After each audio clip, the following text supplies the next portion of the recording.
Buenas tardes, licenciado. Buenas tardes, licenciado. Buenas tardes, licenciado. Buenas tardes, Bueno, licenciado. vean, jóvenes, el día de hoy, la tarde de hoy, vamos a ver la clase número 5.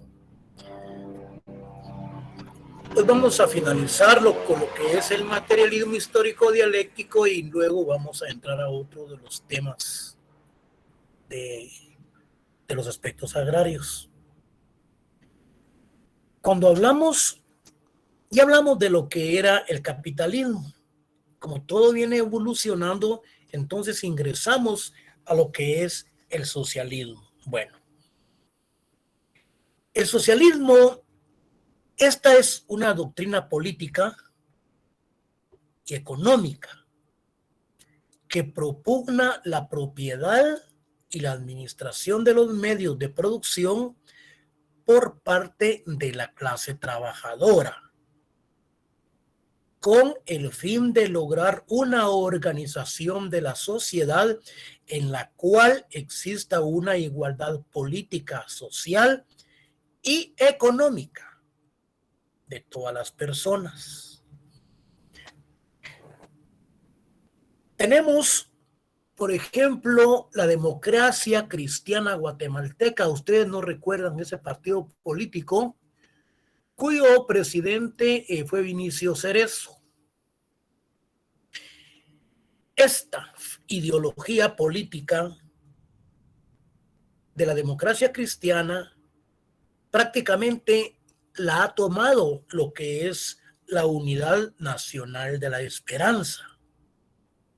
Este partido de doña Sandra Torres, que ellos propugnan por una socialdemocracia.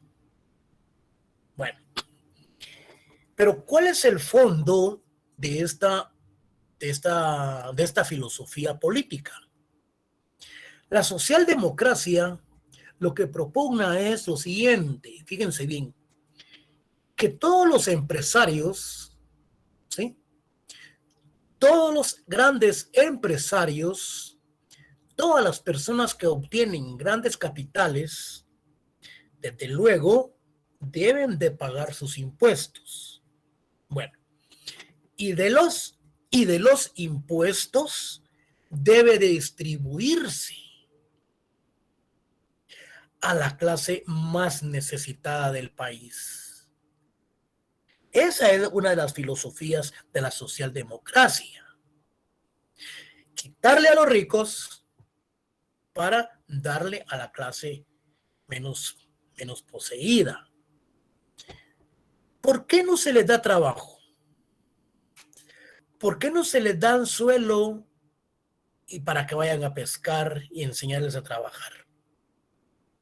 Pero esa es una de las filosofías que propugna la socialdemocracia. Entonces, el sistema de organización social, doctrina social, es un partido político y movimiento sindical. El sistema socialista es un sistema de organización social, doctrinariamente hablando, partido político y movimiento sindical que afirma la superioridad de los intereses colectivos sobre los individuales. Es decir, en otras palabras, que esta organización social lo que propugna son los intereses que deben de ser superiores, los intereses colectivos a los individuales. La necesidad de la acción común para el mayor bienestar de la comunidad. La potestad y plena del Estado para estructurar la sociedad y la economía sobre la base de la propiedad colectiva, de los medios de producción y de cambio, para concluir con la división de clases. Es decir, que esta sociedad y su economía se basa la propiedad de todos los trabajadores sobre los medios de producción para concluir o para terminar con la división de las clases sociales y la consiguiente lucha entre las mismas por efecto de las desigualdades en el capital que engendra entre poseedores y desposeídos, entre empresarios y trabajadores. El socialismo es un orden político basado en la apropiación de los medios de producción por parte de la clase obrera. Ese es el socialismo. También se define por socialista a toda teoría o doctrina o movimiento que aboga por su implementación y a su vez se deriva de la esencia política del comunismo.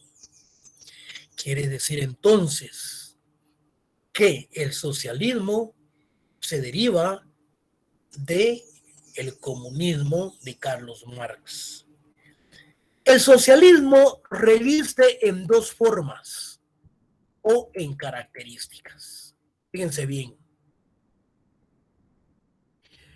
Decíamos que el socialismo reviste en dos formas. Una forma estatal y la otra no estatal.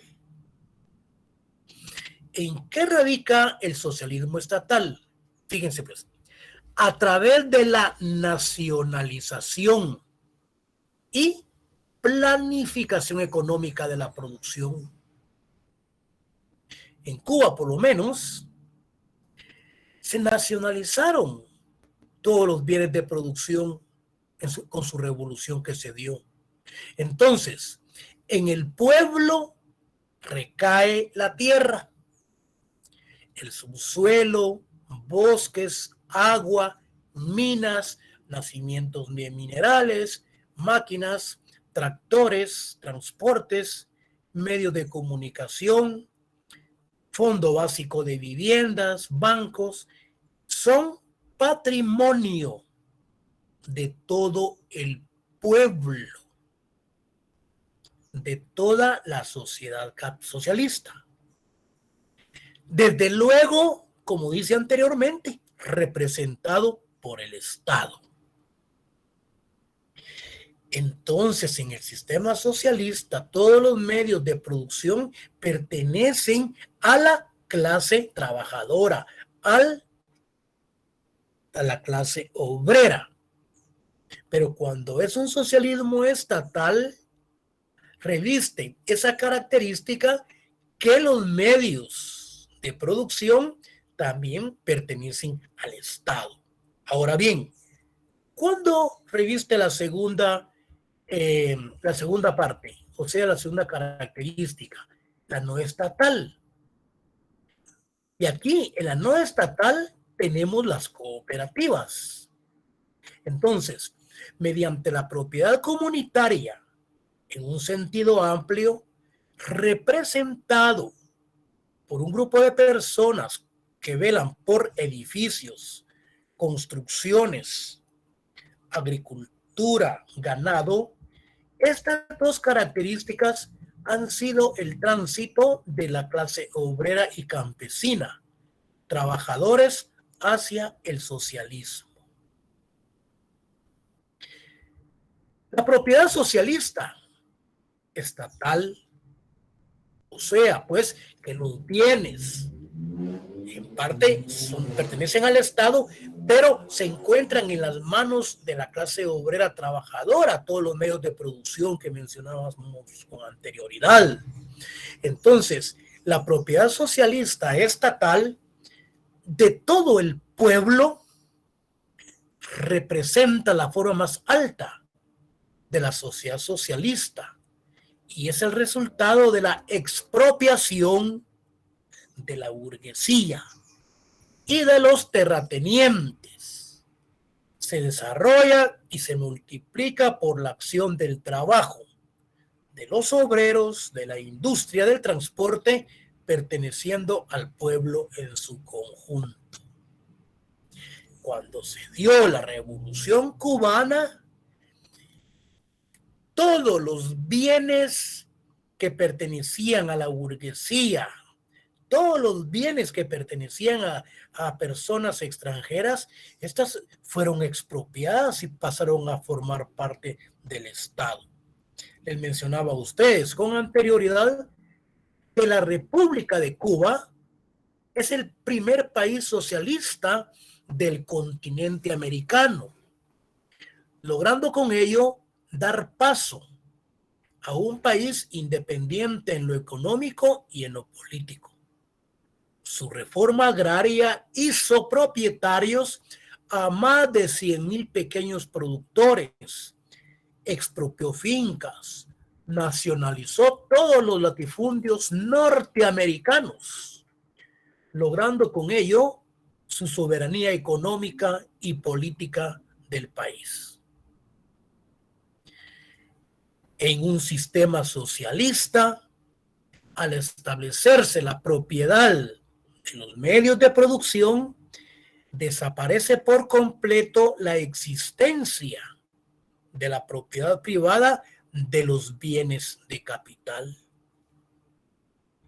El socialismo continúa siendo un movimiento con interés político, promovido por activistas intensos y autoproclamarse como un movimiento de lucha político en contra del gobierno, mediante una revolución o evolución social, o por reformas institucionales con el propósito de construir una sociedad sin clases estratificadas o subordinadas unas a otras, idea entonces del sistema comunista, y cuya asociación es deudora del marxismo-leninismo.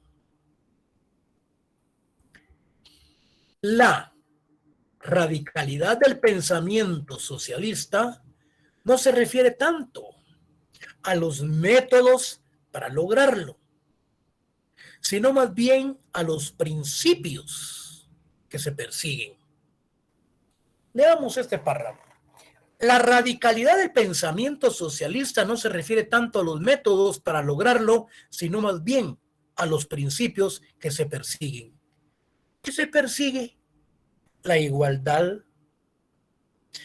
los bienes de producción que deben de estar en la clase obrera, que no debe de existir, que no debe existir clases sociales, debe existir esa división de las clases sociales. Nos preguntamos entonces, ¿y en Guatemala? ¿Y en Guatemala qué sistema tenemos? Nos vamos a Nicaragua, ahí es un país en donde hay una dictadura. Venezuela es una dictadura, que en Venezuela se creó lo que era el socialismo del siglo XXI, que fue un fracaso. Y en Cuba, pues por lo menos continúan manteniéndose, pero sus ciudadanos realmente continúan inmigrando hacia los Estados Unidos y a otros países del mundo. Guatemala tiene un sistema democrático, un sistema republicano.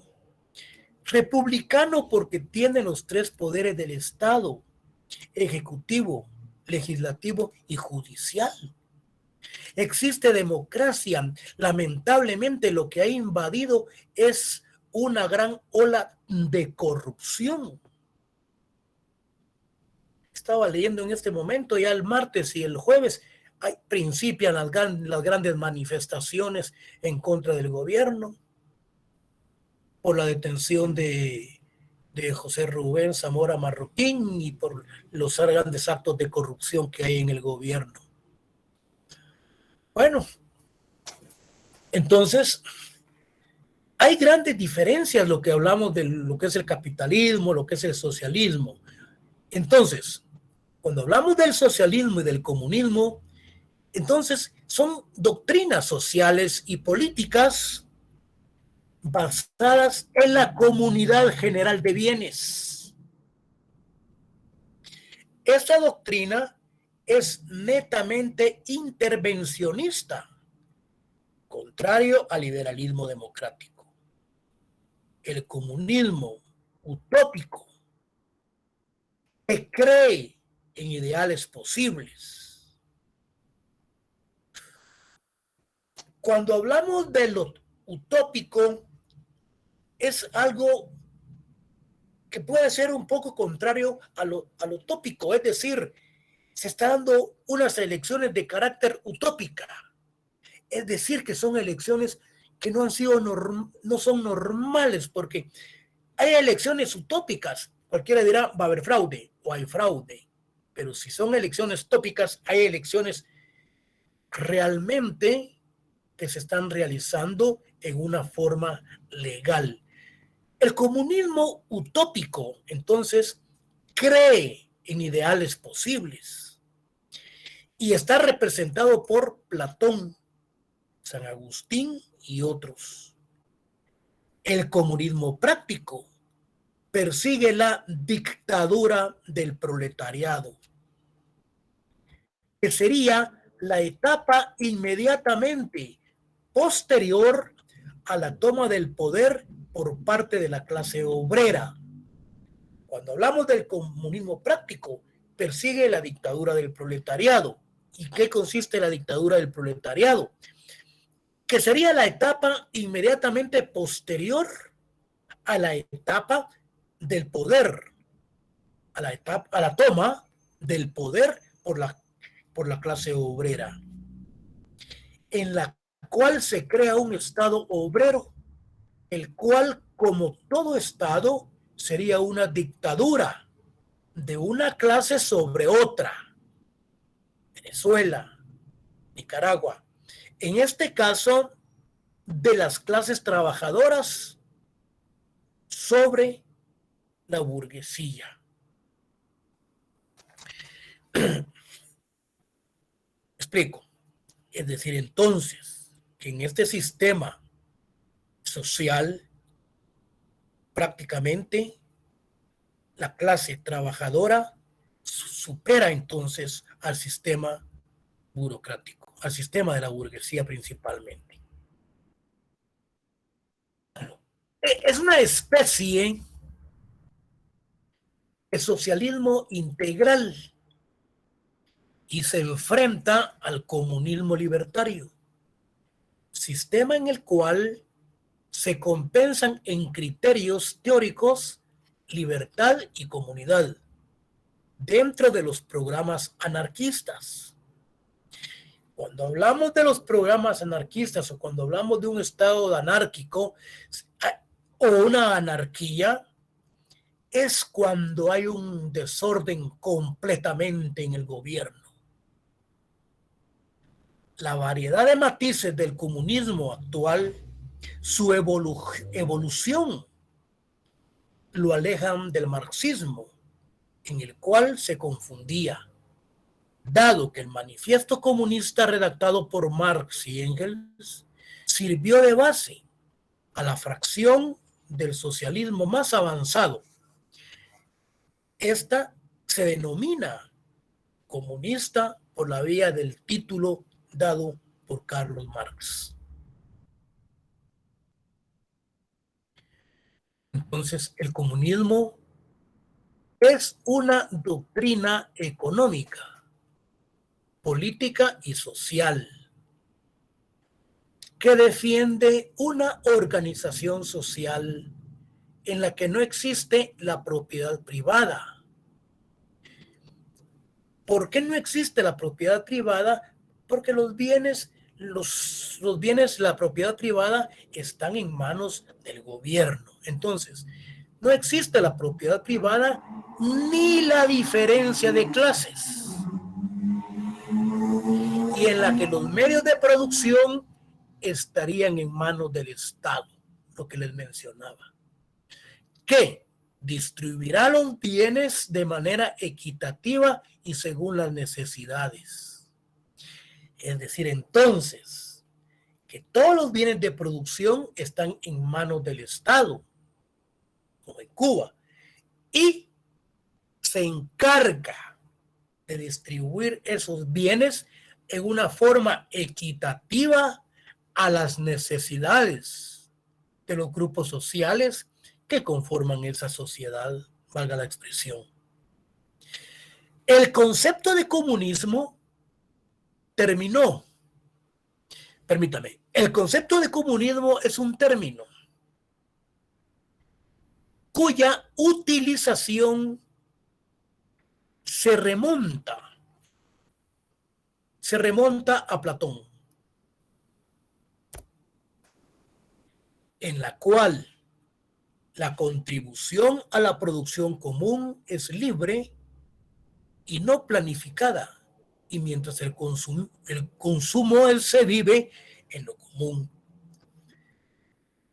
Entonces el comunismo se remonta a la época de Platón, en el cual la contribución a la producción común es libre y no se planificaba. Y mientras tanto el consumo se vive en común. Lo que hablábamos al inicio de estos temas, que estamos hablando prácticamente de un comunismo eminentemente tecnificado.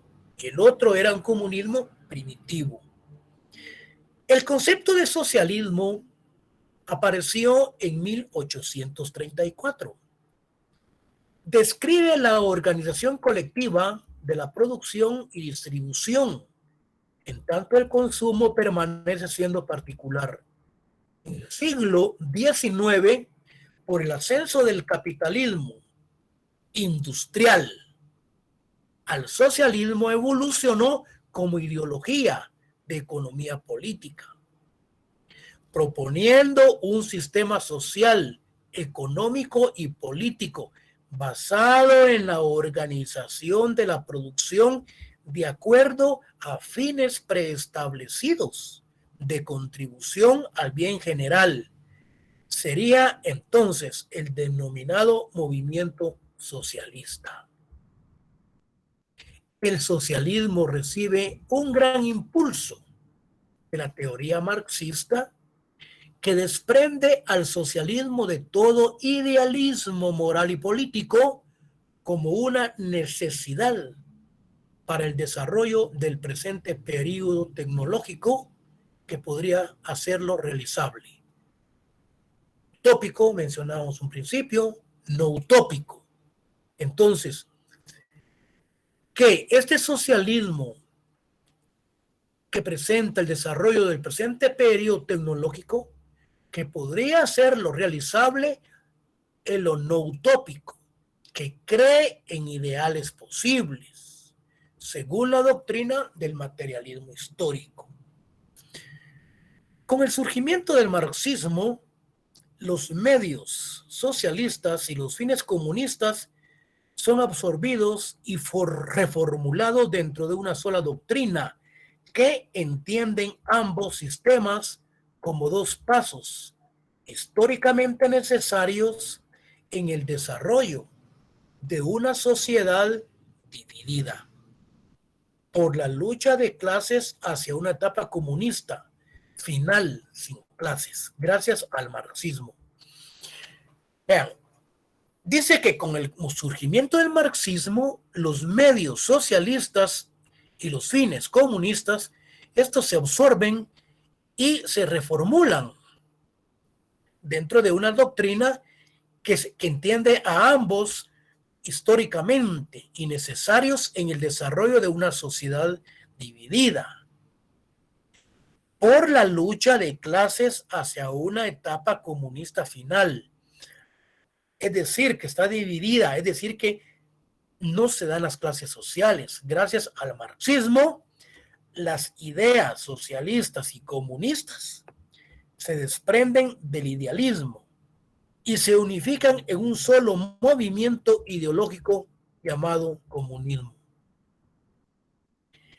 El significado de facto entonces del socialismo ha ido cambiando con el transcurso del tiempo.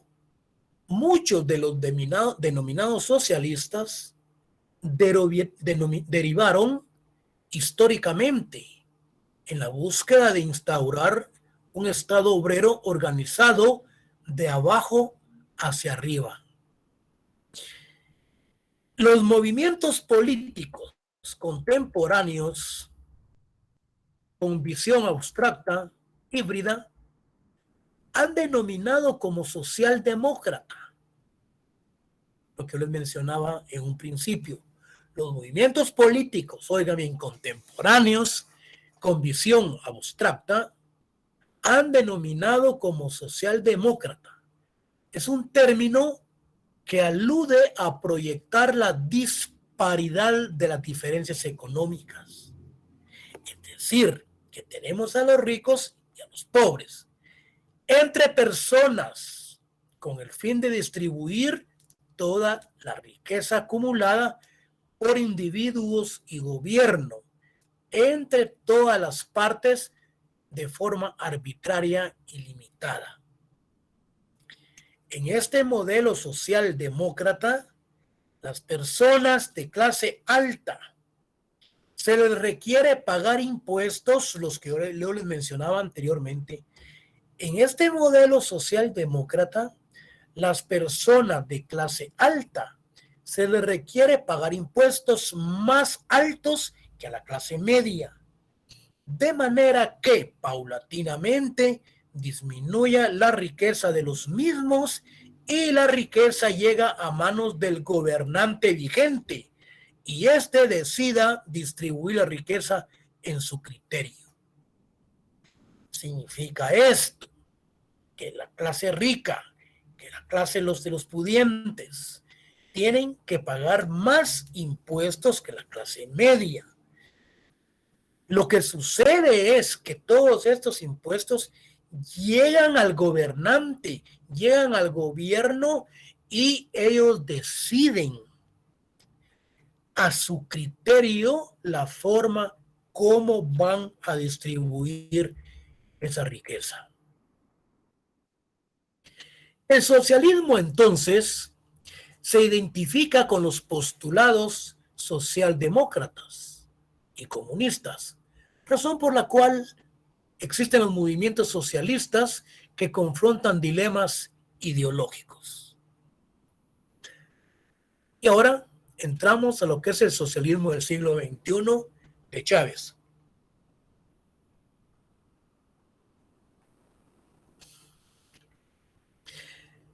Este concepto es un concepto formulado en 1996 por el sociólogo alemán Heinz Dietrich Stefan.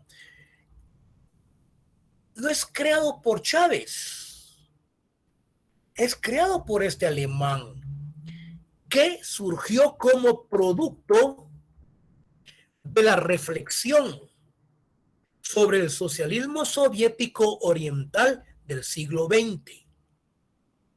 Miren qué interesante. No fue Chávez el que lo creó, fue este alemán. Y surge a través de la reflexión sobre el socialismo soviético. Entonces, el término adquirió difusión mundial desde que fue mencionado por el expresidente de Venezuela, Hugo Chávez, el 30 de enero del año 2005, en el quinto Foro Social Mundial. Este modelo de Estado socialista del siglo XXI es revolucionario, con filosofía y economía marxista. Es interesantísimo. Lamentablemente no se le dio cumplimiento.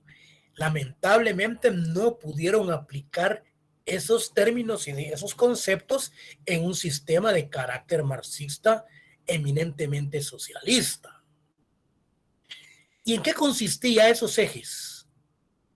Consistía en un desarrollo democrático regional. Consistía en las economías de equivalencias, Democracia participativa y protagonista, organización de base, desarrollo democrático regional.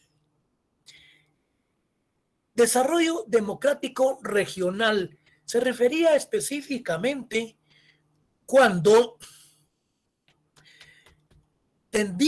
tenía que realizarse todos los aspectos desde el punto de vista democrático para regionales en cada una de las regiones. En las economías de equivalencia, lo mismo tenía que referirse a cada una de los estados de Venezuela, la forma de la participación y las formas de cómo ellos obtenían sus riquezas. Entonces, cuando hablamos del desarrollo democrático regional, aquí lo vamos a explicar más detenidamente, el índice, fíjense ustedes, ¿en qué consistían estos puntos? El primer punto es desarrollo democrático regional. El índice de desarrollo democrático es una elaboración conjunta que analiza y mide el comportamiento de los países latinoamericanos. Mide 4 dimensiones de la democracia latinoamericana. No solamente cada uno del interior del país venezolano, sino que también analiza ese índice democrático y analiza ese comportamiento regional, principalmente en Latinoamérica. El 2, decíamos, el cumplimiento de las condiciones formales de la democracia. El ejercicio de derechos políticos y libertades civiles de los ciudadanos, la calidad institucional y la eficiencia política, el ejercicio del poder efectivo para gobernar.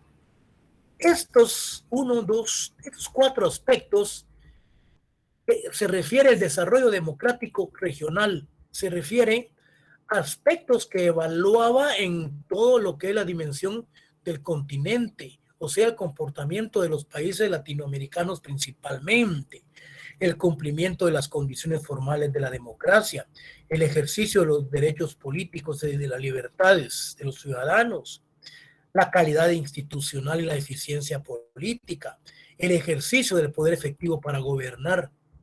Todos esos aspectos los cumplió Chávez o lo está cumpliendo ahorita Nicolás Maduro. Al contrario. Hablábamos en el segundo término de la economía de las equivalencias. Trata de la idea de tener una economía en la cual todos tengan recursos equitativos. Se refiere entonces que todos los países latinoamericanos debieran de tener recursos, pero esos recursos debiesen de ser participativos, que esos recursos debieran de ser en igualdad de condiciones, lo cual no se dio en ese socialismo del siglo XXI. Este sistema de economía de equivalencias hace que casi se elimine las injusticias sociales causadas por la falta de recursos económicos, lo cual no se desarrolló y cual fue una gran mentira, fue un gran fracaso de ese socialismo del siglo XXI de Chávez. Luego, una democracia participativa y protagonista. Es aquella donde se tiene en cuenta la voz y el voto. Es una forma de democracia en la que tienen mayor participación en la toma de las decisiones políticas que las que les otorgan tradicionalmente la democracia representativa. Tenemos ya de último lo que es la organización de base. Esta organización de base sirve para identificar a las organizaciones de carácter social o político más cercanas a la localidad a la que sirven.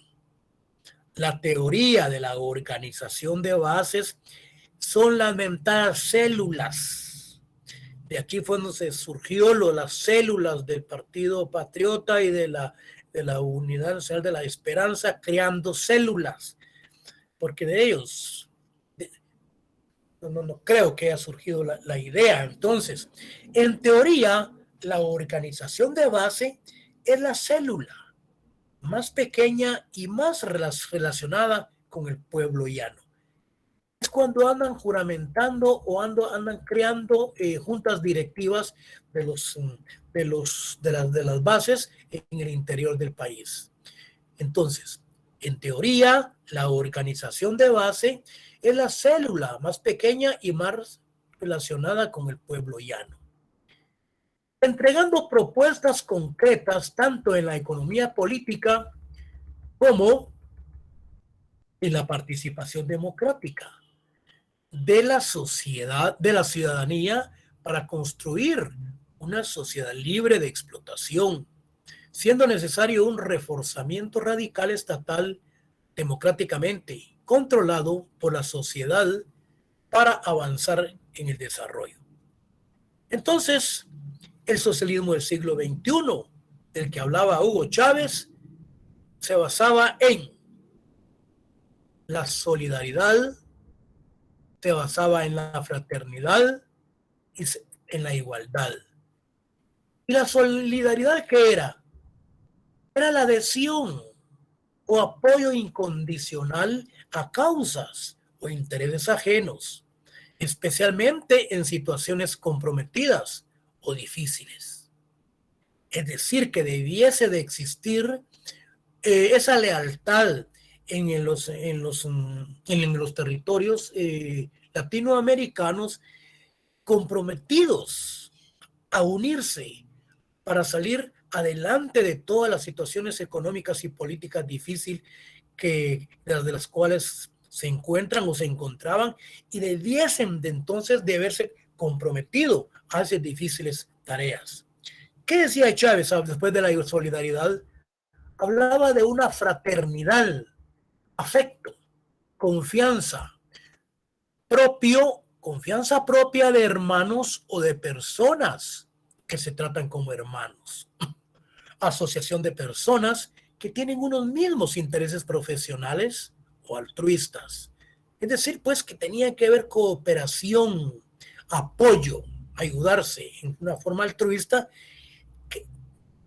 de la cual todos ellos debiesen de existir una igualdad desde el punto de vista social, económico y político. Luego habla de la igualdad, condición o circunstancia de tener una misma naturaleza, cantidad, calidad, valor o forma, de compartir alguna cualidad o característica. Todo ha sido entonces un rotundo fracaso. De este laboratorio realizado en Venezuela fue una poesía, fue una retórica, solamente fueron palabras, frustración de grupos políticos. Se han apoderado de las instituciones de justicia manipulándolas, así como estructura de valores, oferta y demanda. Todo fue una fachada ideológica, gobernada por dictadores, ofreciendo solvencia económica para sus habitantes, basada en la dictadura de la pequeña burguesía, con el apoyo de Castro y de Lula da Silva del Brasil. En 1966, en enero, en las declaraciones de Olas, donde hicieron elecciones fraudulentas e indefinidas, crearon una cultura donde se pierden las virtudes de libertad de pensar, niegan la presencia de presos políticos, violan los derechos humanos, existiendo una gran pobreza e inmigración de sus habitantes. Hoy, Estados Unidos de América ofrece recompensa por su detención, embargando cuentas bancarias por lavado de dinero, por narcotráfico y otros delitos cometidos por estos personajes en Venezuela. Ese régimen totalitario chavista presidido por Nicolás Maduro hoy fue designado a dedo por el exgobernante Hugo Chávez Frías a finales del año 2012, antes de fallecer. Ha decidido festinadamente convocar a la celebración de elecciones legislativas para el próximo diciembre del 2020.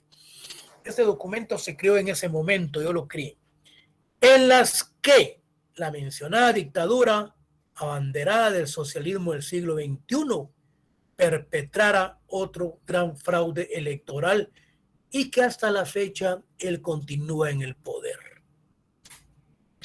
Los 27 partidos democráticos de la oposición política acordaron no participar en dicha farsa electoral y, asimismo, convocaron a la suscripción de un pacto nacional de ofensiva para la salvación de Venezuela.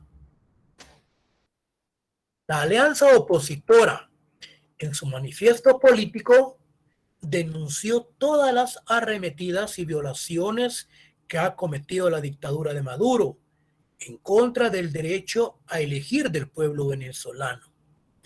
El sistema electoral, la Asamblea Nacional y el proceso fraudulento actualmente convocado, el cual solo busca favorecer los intereses del régimen en contra de los venezolanos. Por cierto, cabe advertir que en recientes declaraciones, el ex asesor de seguridad nacional del presidente de los Estados Unidos, Donald Trump, John Bolton, aseguró que la salida del poder de Maduro es inminente, aunque conoció que la terminación del régimen de Maduro se tornó difícil debido al apoyo cubano, y asimismo afirmó que el alto mando de las Fuerzas Armadas venezolanas no quiere dejar sus negocios con el narcotráfico.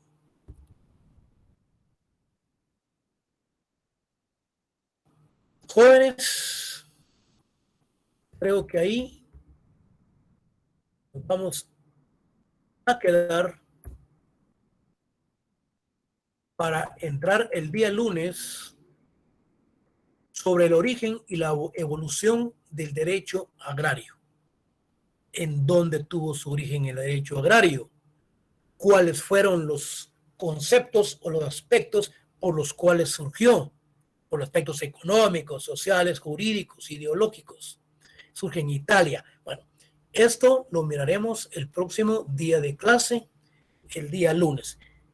Aquí terminamos lo que es todo el aspecto de la etapa primitiva hasta un socialismo del siglo XXI del señor Hugo Chávez, que hoy lo preside el señor Nicolás Maduro, que fue un rotundo fracaso. Entonces ahí tenemos la muestra. Y ahí va Nicaragua. Ya Nicaragua ya está expulsando a los periodistas, ya está aplicando esta ley también de cerrarle la boca a los periodistas, está también ya cerrando lo que son los cultos religiosos, y esperemos que nosotros tenemos que estar atentos por lo que puede suceder. El día martes hay una manifestación, martes y día jueves, por los motivos de la corrupción y por la detención del señor Zamora. Entonces, jóvenes alumnos, aquí nos vamos a quedar y nos miramos el próximo día de clase. Si hay alguna pregunta, estoy a las órdenes para contestarles. Y si no la sé, pues la consulto y la respondo el día siguiente. Con respecto a los documentos, no se preocupen que se los vamos a hacer llegar. Tengan ustedes muy buenas tardes. Pase buenas tardes. Muy buenas tardes, licenciado. Feliz semana, licenciado. Feliz tarde, licenciado.